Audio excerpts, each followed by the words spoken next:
পানি ভাত হতে এত মজা এত মজা এত মজা এর আগে না খাইলে বুঝতেই পারতেন না। এইভাবে পানি ভাত খেলে অনেক মজা। আসসালামু আলাইকুম, ওয়েলকাম ব্যাক টু মাই আরও একটা ভিডিও। তো আজকে রমজান 7টা চলতেছে। তো 7 রমজানের সময় অফিস মোটামুটি আগেভাগেই ছুটি হচ্ছে, 5:30-5টায় অফিস ছুটি হচ্ছে। তো ভাবলাম আজকে কি করা যায়, আজকে ইফতার টিফতার কোনো কিছুই আনি নাই। তো ভাবলাম বাসায় পানি ভাত আছে, তো পানি ভাতগুলো আজকে খাওয়া শেষ করি। তার জন্য অফিস থেকে আসার সময় 2টা বড়া নিয়ে আসছি 10 টাকা দিয়া। তো সাথে মাছের বটটা ছিল, বটটা নিয়ে নিছি, আর নিয়ে নিছি একটা পেঁয়াজ আর 2টা মরিচ, আর এখানে নিয়ে নিছি টমেটোর সালাদ, আর পানি ভাত নিয়ে নিছি। তো এইগুলার এখানে ভালো করে মাহায় নিমু।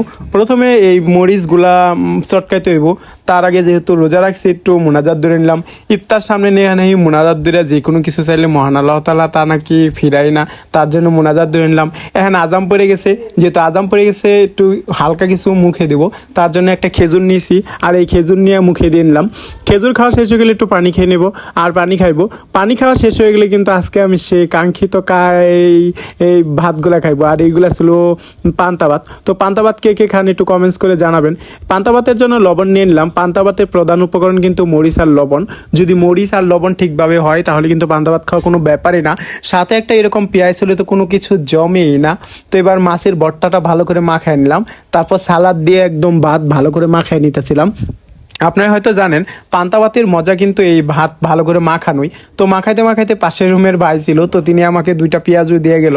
আমি বললাম না, আমি তো নিয়ে আসছি, কর নেও মিয়া, কোনো সমস্যা নাই, খাও।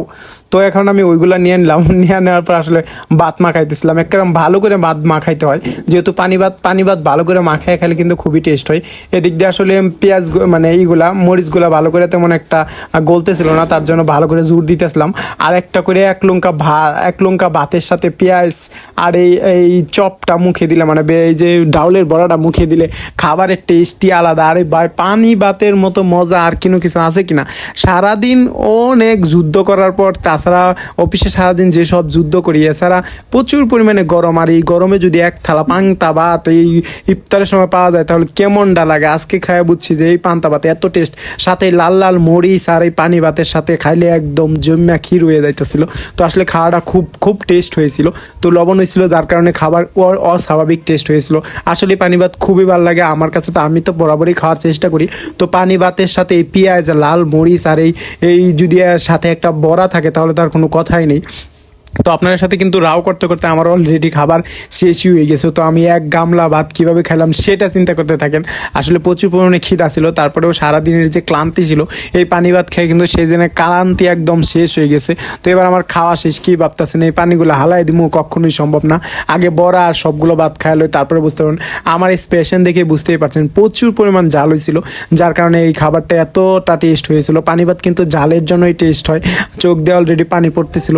তো এখন এই ভাতের পানি দেখাবো, এই পানি দেখায় তো আমি আরেকটু শর্ট খাইছি, একদম জালে লবণে একদম পুরাপুষ্ট ছিল।